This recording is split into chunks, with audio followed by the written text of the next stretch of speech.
இதுதான் அண்ணன் தயார் செய்து வைத்திருக்கிற படை. அங்க கொண்டு போய் மைக்கு நீட்டினா உங்க கொள்கை தலைவர்ல 5 பேர்ல யாரு ப்ரோ பிடிக்கும் கேட்டா, ப்ரோ அதெல்லாம் அது வேணாம் ப்ரோ, வேணாம் ப்ரோ, ப்ரோ மைக் கேமரா ஆன்ல இருக்கா, வேணாம் ப்ரோ, கட் பண்ணுங்க ப்ரோன்றான். நான் எல்லா கூட்டத்துக்கும் சாட்டையை போட்டு அனுப்பிச்சிரு, ஸ்லீப்பர் செல் அனுப்பிச்சு விட்டுறது. என்டர்டைன்மெண்ட் தேவைப்படுதுல பொலிட்டிக்கல்ல, அதுக்காக அனுப்பிச்சு விட்டுறது. அங்க போய் கேட்டா இந்த 5 இவர் பேர் சொல்லுங்க, இவர் பேர் தெரியல ப்ரோ, ஆனா புதுசா வந்திருக்கிற ஒருத்தர் எனக்கு பிடிக்கும் ப்ரோ. யாரு? செங்கோட்டையன், கொள்கை தலைவர்.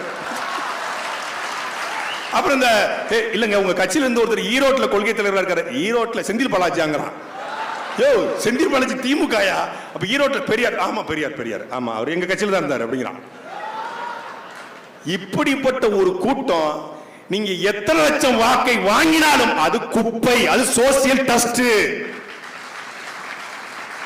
நாம நினைக்கலாம், சில பேருக்கு தயக்கம் இருக்கலாம், திமுக பெரிய படையை வச்சிருக்குது, பணத்தை வச்சிருக்குது, விஜய் வந்து மிகப்பெரிய ரசிகர் கூட்டத்தை வச்சிருக்காரு, நாம சாதாரண மக்கள் செலவுக்கு கூட காசு இல்லாம இருக்கிறோம், நாம இந்த அரசியலை எதிர்கொள்ள முடியுமா, இந்த அரசியல் நாம் வெல்ல முடியுமா, இந்த சட்டமன்ற தேர்தலை நாம் எதிர்கொள்ள முடியுமா என்ற சின்ன தயக்கம் உங்களுக்கு இருந்தால், நமக்காகவே நம்முடைய பாட்டன் வள்ளுவன் 599வது குறளை எழுதியிருக்கிறான். பரியது கூர்ங்கொண்டது ஆயினும் யானை வெறும் புலிதா கூறின்றான். யானை வந்து உருவத்தில் பெருசுதாண்டா. எது யானை? அது ரெட்டை யானையோ ஒத்த யானையோ, யானை உருவத்துல பெருசுதாண்டா, பெரிய கொம்புகளை வச்சிருக்கடா. ஆனாலும் ஒரு புலி தனித்து நின்றால் அந்த யானை பயந்து ஓடும் என்கிறான்.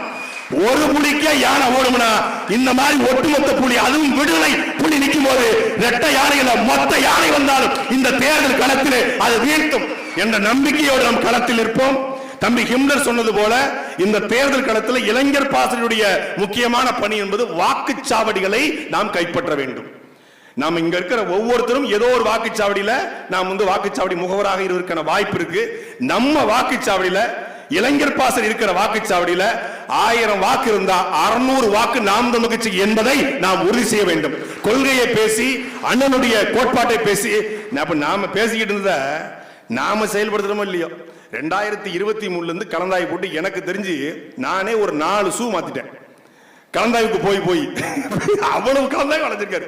நடையா நடந்து நரம்பெல்லாம் தேஞ்சிக்கிற மாதிரி கிட்டத்தட்ட தமிழ்நாட்டில் ஒவ்வொரு தொகுதிக்கும் 3 சுற்று கலந்தாய்வு போட்டு, அங்க கூட்டம் போட்டு, பயணங்களை போட்டு எல்லாம் பண்ணி அண்ணன் சொன்னது ஒன்னே ஒண்ணுதான், உங்கள் வாக்குச்சாவடியை வெற்றி வாக்குச்சாவடியா மாத்து, உன் வாக்குச்சாவடி வெல்லணும் அப்படின்னு ஒரு பெரிய ஸ்லேடு எங்க சென்ட் சேவியர்ஸ் பள்ளிக்கூடத்தில் எங்க வாத்தியார் அந்தோணி வாத்தியார் தான் இதை வச்சு எழுதுவார். அது மாதிரி அண்ணன் ஸ்கெட்ச், ஒரு மார்க்கர்லாம் கேட்கறாப்புல, இப்ப எதுக்கு ஒரு மார்க்க மாத்திடுறாப்புல அப்படின்னாங்க. மார்க்கரு ஒரு ஒயிட் போர்டர் வந்துட்டாப்புல, வந்து டை மட்டும் தான் கெட்டல, பாரம் எடுத்தாப்புல.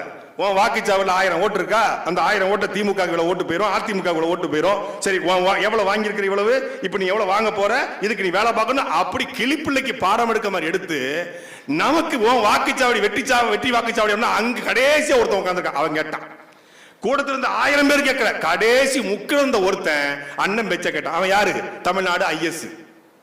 அந்த ஐஎஸ் கேட்டு வந்து உளவுத்துறை கேட்டு போய் முதலமைச்சர் சொல்லிச்சு. முதலமைச்சர் சூப்பர் பாயிண்டா இருக்கு, என் செல்லமே பிரசாந்த் கிஷோரை வச்சு பார்த்தேன், சுனில வச்சு பார்த்தேன், ஆனா என் மருமக சபரீசனோட வச்சு பார்த்தேன், அவங்க சொல்லாத பாயிண்ட இந்த செந்தமரன் சீமான் அழகழகா சொல்றாப்லையே அப்படின்னு சொல்லி அவரு உன் வாக்குச்சாவடி ஆக அந்த வகையில வெற்றி வாக்குச்சாவடிட்டாப்ல. இப்ப அதை அவங்க கேம்பெயினா போட்டுட்டு இருக்காங்க. இங்க நாம பண்ணாதத மகாராஷ்டிரா தேர்தல்ல 1 பூத் 10 யூத் அப்படின்னு சீமான் சொன்னாங்க. இது 2023ஆம் ஆண்டு மகாராஷ்டிராவில் சட்டமன்ற தேர்தலில் பாரத பிரதமர் ஐயா மோடி நடைமுறைப்படுத்திட்டாரு.